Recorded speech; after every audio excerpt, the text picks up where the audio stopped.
the Food Unwrapped team are on a quest.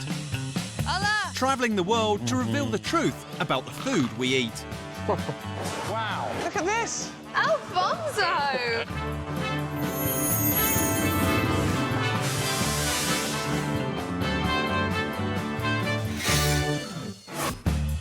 Tonight on Food Unwrapped, I take a peek behind the scenes of a famous institution.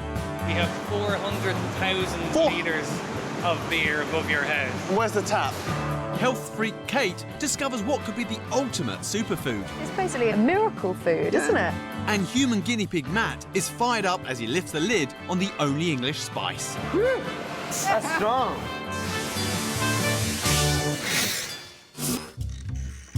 First up, Stout. It's one of my favourite tipples, but there's one thing that's always bugged me. It tastes so much smoother and creamier than normal beer. Why is it so velvety? Do you know what the cream is on top of it? No, I don't, unfortunately. I don't drink alcohol, so... Really? Because when you drink other beer, it's not the same, is it? Right, I'm not sure. I'm afraid it's not really my area of expertise. I mean, it tastes like real cream to me. It's got real creamy kind of texture. I haven't a clue, honestly. To find out why my stout is so smooth, I've come to Dublin, home of the most famous stout of all. At their HQ, I'm meeting up with a man who knows a thing or two about stout. Whoa. How you doing? You're very welcome. Nice to meet you. This is a massive, massive place. I'm going to take you down to the brewery and show you how to really make some Let's Guinness. do it. Come on. What a place. Master brewer Fergal Murray has spent over 30 years here, looking after the creamy pint. So where are you taking me now, then? This is what we call the brewer's sample room. This is where we do the tasting of all the beers. And this happens every day? Every day for the last couple hundred years. And this morning, I get to join the tasting. It's a tough job, but somebody's got to do it. So when it comes to tasting, you just take a swig and go, well, that's delicious, or how does it work? Comparing, we have a good control beer here, which is fresh beer, and we're tasting the other 6 and comparing them to this one. And how important is this part of the process? It's critical. If the taste isn't right, it's not going anywhere. Pressure's on. Do people really get paid for this? And is there any chance I can get a job here? Who would I speak to? Guess that's a no then. Tasting over, the results are in. Give it a neat, excellent beer, roasty aroma, very well balanced. That had a creamy mouthfeel. Shut up. So no issue with any of them? They're good to go? All these beers had the right creamy texture. Hopefully somewhere on this massive 48-acre site, I'll find out what makes them like that. That is the main ingredient, roasted barley. Roasted barley, so that gives us that dark colour, right? The dark roasted barley is mixed with hops and water, So you can see it all swirling around like a big soup. then fermented with yeast before hitting a labyrinth of pipes. We have 400,000 litres of beer above your head. And where's the tap? Bingo! However, it's not looking quite how I expected. This is fermented beer. There's natural CO2 from the yeast, so you see it's foaming up quite a lot. It's like an ice cream. Let me have a go.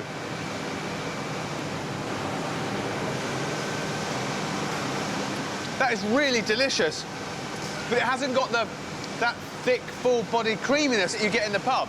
How does the fluffy foam turn into a creamy head? So what's happening here? Pure nitrogen gas is being put into the beer.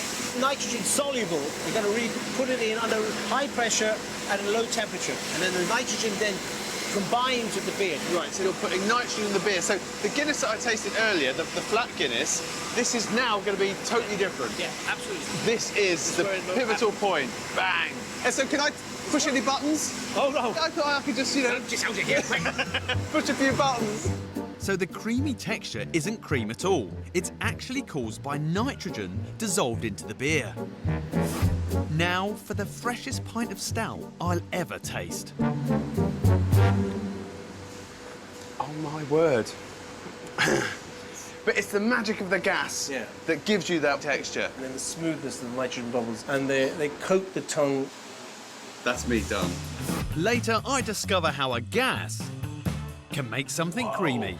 It's like an atomic explosion, the one bounces against the other.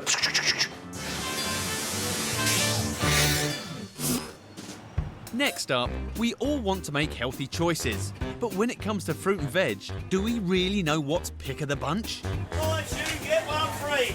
Kate's putting the shoppers of Worthing to the test. Of all of the fruit and vegetables on the stall there, which ones contain the highest levels of calcium, vitamin C and iron? Yeah. You can have 3 flags. Is this a test? Because if it is, I'm going to fail horribly.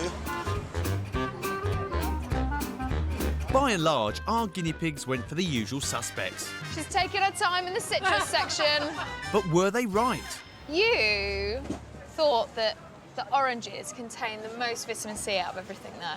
Yeah. Would it surprise you if I told you that oranges contain 52 milligrams per 100 gram, kale contains 110 milligrams, so pretty much double. But then what's even more surprising, red peppers contain the most vitamin C. Really? Why do you think spinach is #1 when it comes to iron? Oh, Popeye. Exactly. Watercress, in fact, has more iron than spinach. Surprised by that? Calcium? Calcium, I just took a wild guess at melons. Yes, it was a little bit of a stab in the dark. It's the green leafy veg that comes up top. And the overall winners for fresh fruit and veg comes as quite a surprise. Who knew that rocket was so high in calcium and there's not a citrus fruit in sight when it comes to vitamin C? There are loads of unsung heroes out there, and it's because we just don't know that they're brilliant. Watercress is brilliant. It's really, really brilliant. Watercress is the only vegetable to come in the top 3 in every category. So why haven't we heard more about it? I'm on my way to see a chap called Steve. Now, Steve knows so much about watercress, he has a PhD in it. We buy over 3,000 tonnes of watercress from supermarkets every year. 2 million bags of it come from this Andover farm run by leaf boffin Dr. Steve Rothwell. Hi, I'm Steve. Yes, Dr. nice to meet Watercress? you. Hello. Hello, how you doing? I'm fine, thanks. Good, good. So now, I hear you are a doctor of this stuff. I am. I spent 3 years studying how it grows, how it absorbs nutrients from the water. Really? Yeah. So why is watercress extraordinary? People have known it for a long time. Hippocrates, the father of modern medicine, when he built the world's first hospital, he built it by a fast-flowing stream because he wanted to grow watercress, which he deemed essential to the care of his patients. And it's really the last sort of 100 years that we've valued the taste and the texture of eating watercress. So can we see some of your watercress? Yeah, certainly. Well, you know, we're in the right place. True to its name, watercress is grown in water. Planting it looks surprisingly casual as the seedlings are literally lobbed onto gravel beds. And Kate's itching to get stuck in. Right, so can I have a go, harvesting? Yeah, sure, why not?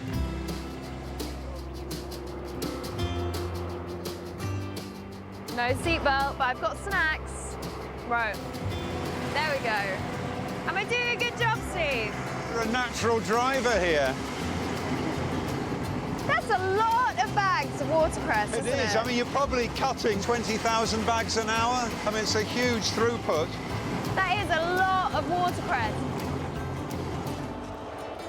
Oh, look at this. But that's really well literally- cut. You've got a nice even sample that could all go into packs. It's obviously grown in lots of water, but how much water does it actually contain? It's over 95% water, would you believe? It's so nutrient dense, but yet much of that matter is water. Exactly. That's just a fantastic fact, isn't it, really? If I ate this, what will it give me?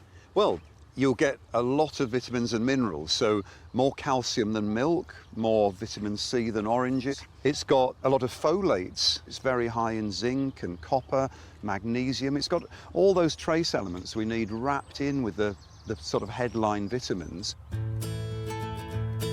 These little plants have a unique root system. Look at that. And it's got sort of 2 discrete root systems on the plant. One set of longer roots quickly grip the gravel, while a second shorter set float around absorbing nutrients from the water. Now, your bags of watercress are quite special. Yours says that they contain folic acid and vitamins A and C. Yeah. And that's something I don't see on other packets. Yeah. So in order to put those claims on your packet, do you need to test it?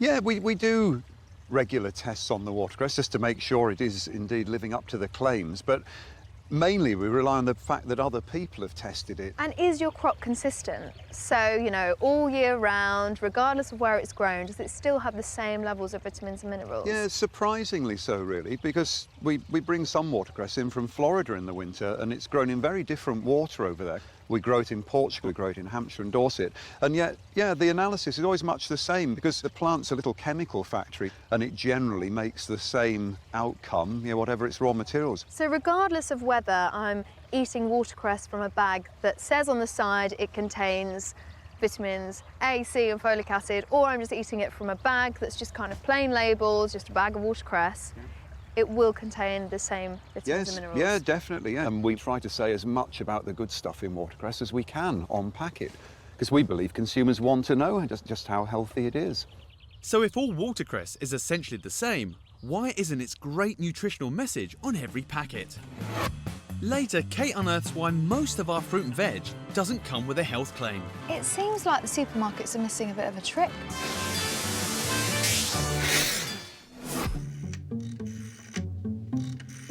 It's the fiery spice that adds zing to your pork pie.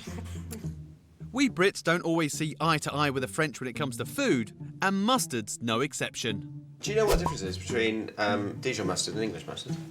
Dijon mustard's got various other ingredients such as turmeric and things like that, which alter the taste.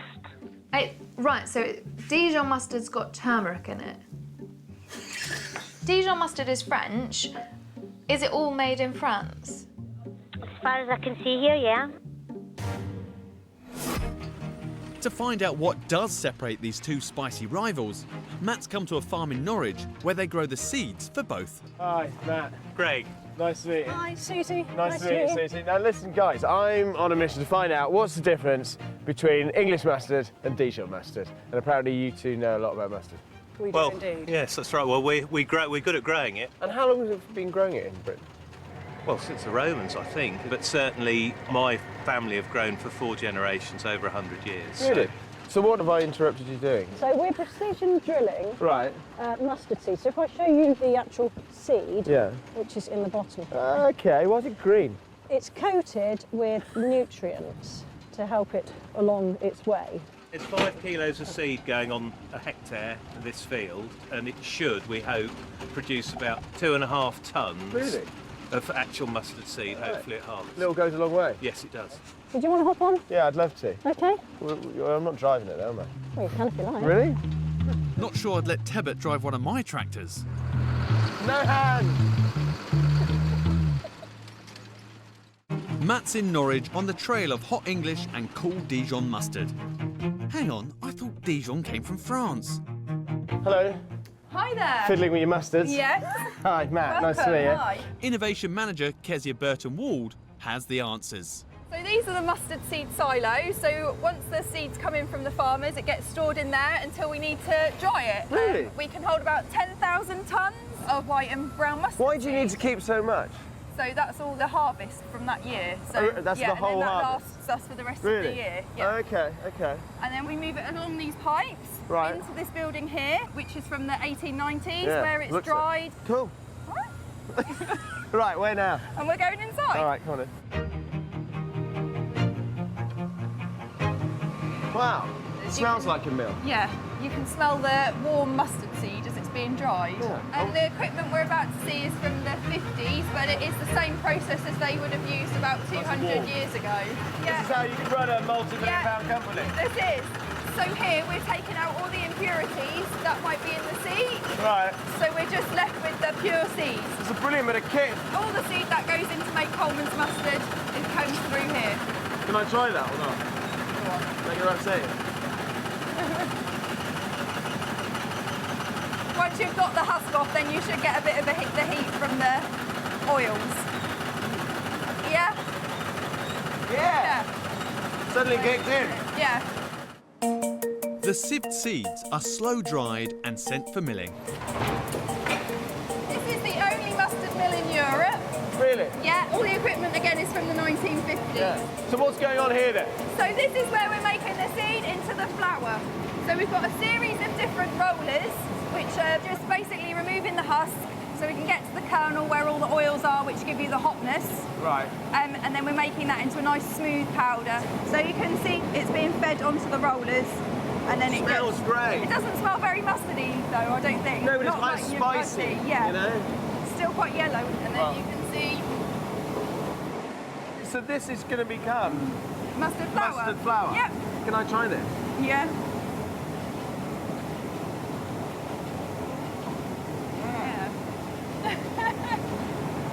That's really It's strong. quite hot, yeah. So you milled two types of seeds. You've got Yep. the White and the brown. Is this white? That's brown. That's brown. Yeah. So which is hotter?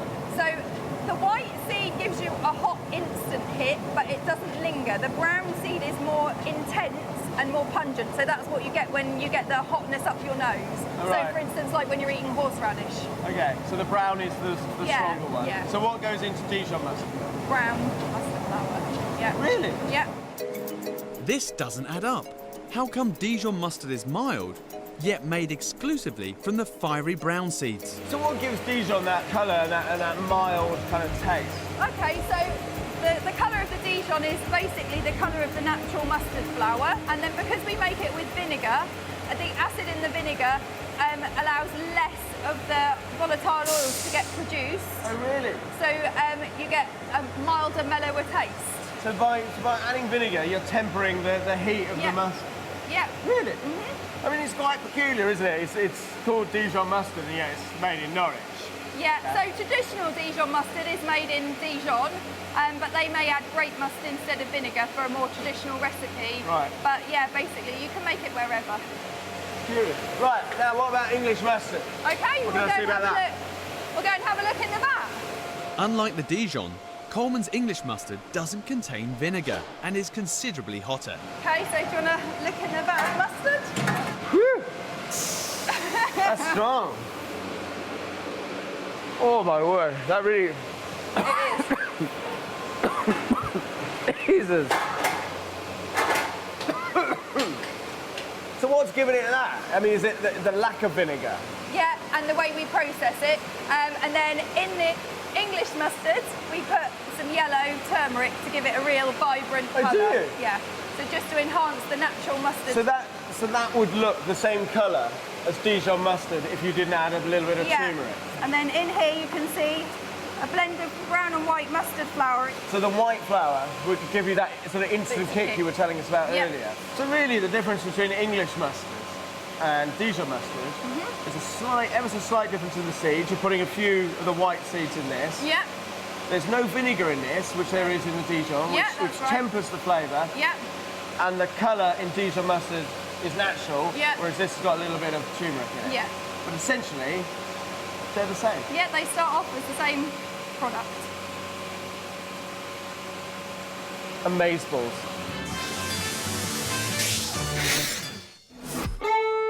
Earlier, I found out the secret ingredient making stout creamy is nitrogen gas. But how does a gas make something creamy? Where are we going in here? Just into the lab here. In the R&D lab, Fergal wants to show me how nitrogen works.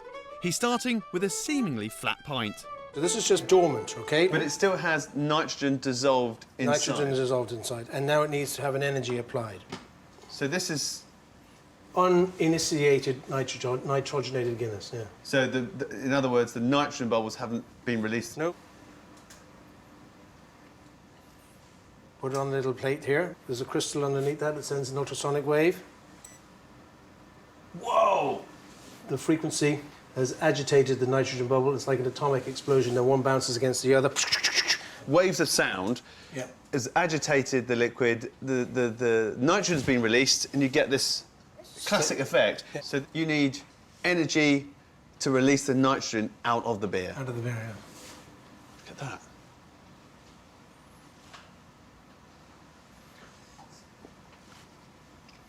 That tastes better. I've never noticed the barman shouting into my pint. So how do they do it in the pub? So is there something special in here? And it hits a restrictor plate. Where's that? This here. It's got 5 little holes in it, see? So And I'm pushing the beer through that at speed. I mean, and it comes out even faster than it goes in. So it's the velocity of the liquid coming through the agitator that releases the nitrogen that gives you that lovely creamy head. But what is it about nitrogen that makes it the perfect partner for stout? I've headed west to Limerick to meet maths lecturer and all-round bubble enthusiast, William Lee. Am I in the right place to find out about bubbles? You are indeed. So this looks like a really good little science party. Oh, absolutely, yes. Yeah, you got any cheese and pineapple? I forgot those, I'm afraid.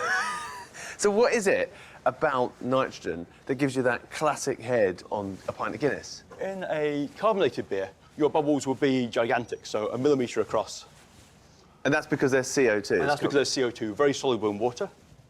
Whereas in a stout beer, by comparison, you've got these tiny bubbles, only 1/10 of a millimetre across. That's your nitrogen bubble? That's right. And that's your CO2?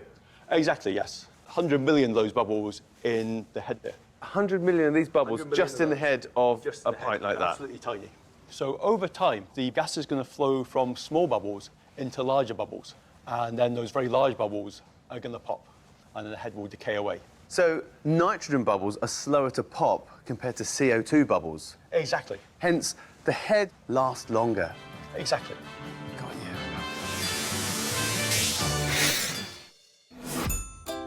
Kate's discovered some nutritional stars amongst our fruit and veg. So why aren't the supermarkets shouting about them?